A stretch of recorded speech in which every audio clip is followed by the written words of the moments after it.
Hi Math 6-5 kiddos, I hope y'all are doing great. I miss y'all. I hope these videos are working well for you. If they're not, please have your parents contact me and I'll try to help you out some other way. For today's video, this is the start of lesson 99, which is in your book on page 512 in your big textbook. Sorry for a minute there, couldn't think of the word. Lesson 99. This is the lesson for Thursday, March 26th. On your sheet, on your assignment sheet, it will tell you to do your time test. I'll write that down here. Time test I, which is reducing fractions, on page 180 of your test and worksheet book. So if you haven't done that, you can pause the video, go take your 5 minutes to do that, and have your parents check those. I'm going to go ahead and get started with lesson 99. Lesson 99 is adding and subtracting a mixture of whole numbers and decimal numbers. If you see example 1 that I have written down here, we have a decimal number, 6 2/10, plus 3, which is a whole number, there's no decimal, plus 4 25/100. So our goal is to line those up according to their place value. So one easy way to do that is if you have graph paper, you can line it up on graph paper. I'm going to show you both on graph paper and on notebook paper. So in our ones digit for 6 2/10, we would put our 6 in this box, our decimal here, and 2/10, because that is in the tenths place value. For 3 is our whole number, so 3 would go in the 1 spot, and we can put a decimal there and we can add a 0 at the end, because if we remember, when we add zeros at the end, that does not change the value of this number. For 4 25/100, I can put my 4 here and my decimal, and my 4 went in the 1 spot.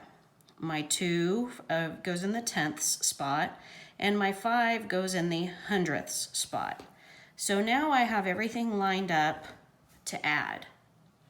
So when I do that, I can add zeros at the end of these numbers to make sure that I have the same amount of decimal places, if that makes it easier for me.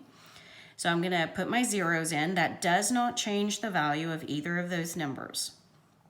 So when I go through and add here, I will end up with 5. And then 2 plus 2 is 4. My decimal's going to come straight down. Nothing's happening in this column except decimals. 6 plus 3 is 9, plus 4 is 13. So now I even have something out here in my tens column. And my answer is 13.45. If I don't have graph paper, that's okay. I just line it up the same way. Let me work this over here on this page. Make sure I'm still in the screen. There we go. So I have 6.2. My goal here is line up those decimals. So another decimal and another decimal, because I'm doing 3 numbers total, 1, 2, 3. Now I have my 3. We talked about the 3 is a whole number, so it goes in the ones place, and it has no decimal, so we can put zeros behind it because that does not change its value. Then we have 4 in our whole ones place, and then we have 2 25/100. So a 2 goes in the tenths and a 5 in the hundredths.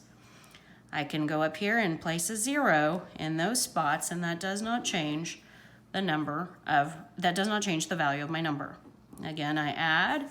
Notice everything in mine is very neatly lined up.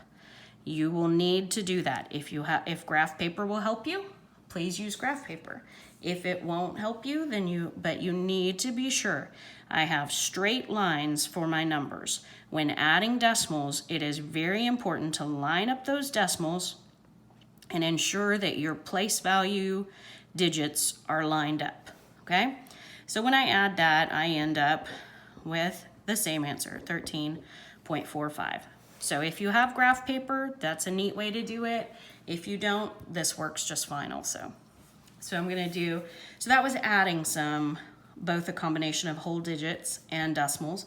Now we're going to subtract whole digits and decimals. So we have 6 and 37 hundredths minus 6. Now some of you will do this in your head, and that's perfectly fine.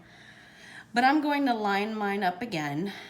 I'm going to my whole number here, or I'm going to start with my first number, which is 6 decimal 37 hundredths, so 6 and 37 hundredths. And then I'm going to go, I know I have another number with a decimal right here, so I'm going to go ahead and put that there, and it's a whole number, so there's 6 ones. And again, I can put in zeros here, and that does not change the value of my number. So when I go through, 7 minus 0 is 7, 3 minus 0 is 3. I bring that decimal straight down, 6 minus 6 is 0. And my answer is 37 hundredths. I could line that up on my graph paper and put it in the proper place values also, if that would help. Either way, works fine for me. Okay, our third example that I'm going to do it also is talking about place value. When we're adding and subtracting these numbers, both whole numbers and decimal numbers, the place value becomes incredibly important. So let me bring this back up. It's very important to know your place value, that you have the ones and the decimal, the tenths and the hundredths. You can even go further and you can add in the thousandths would be a good one to have. And over here we'd have the tens, and if I had another column there would be hundreds. It is very good to know your place value. So I would recommend working on that if you don't have that quite memorized yet. And that's okay if you don't. It takes some time. So number 3, let me write this down. This one deals with place value and wants to know which digit in 4 and 35 hundredths is in the same place as the 3 in the number 23. Okay, so which digit in 4 and 35 hundredths is in the same place as the 3 in the number 23?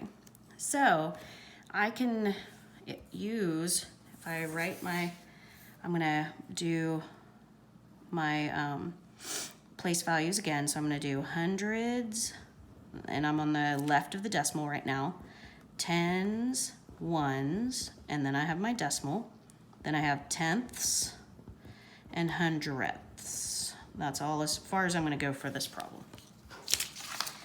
Okay, so if I write my digits for 4 and 35 hundredths, 4 is the whole number just to the left of the decimal, so I can write that in. And then I can write in my 35 hundredths on there also. Now I'm comparing it to the number 23. 23 is a whole number with no decimal. So if I was going to write a decimal, which I don't have to, but I'm going to do that so you can see it, I would write 2 in the tens and 3 in the ones. Okay, so now I'm going to answer my question. Now that I know where everything is placed in its right place value, draw a little line there. Everything's in its proper spot. So which digit in 4 and 35 hundredths is in the same place as the 3 in the number 23? And if we look at it, we determine it's in the ones, and the 4 is in that one spot in the number 4 and 35 hundredths. So my answer to my third example is 4. Okay. So another type of problem, and we're going to work on this a little more in lesson 100 also, but another problem that you will see from lesson 99 is comparison problems, to compare numbers. So if we are given the number 13 and this big circle for our comparison, and the number 13 and 0 tenths, and we are to compare. Remember, when we compare, our answers are either less than, greater than, or equal to. Okay. So when we look at this, if I take and put 13, and I'm gonna draw a line here because I don't need these numbers anymore. So if I'm to put my decimal here and have 13, and put my decimal and have 13 and 0/10, I see that these two numbers are equal because I can add zeros here and it does not change the value of the number. So adding that 0 does nothing. So my answer for comparing these two numbers would be equal. So your practice problems for lesson 99, your practice problems are on page 514. There's quite a few of them, so you'll get a lot of practice. It's A through L. So you can do those and have your parents check them. And then there will be another video for lesson 100, which we've already touched on a little bit, so hopefully it'll be a really easy lesson for you. Let me know if you have any questions. Have your parents call me or email me or text me.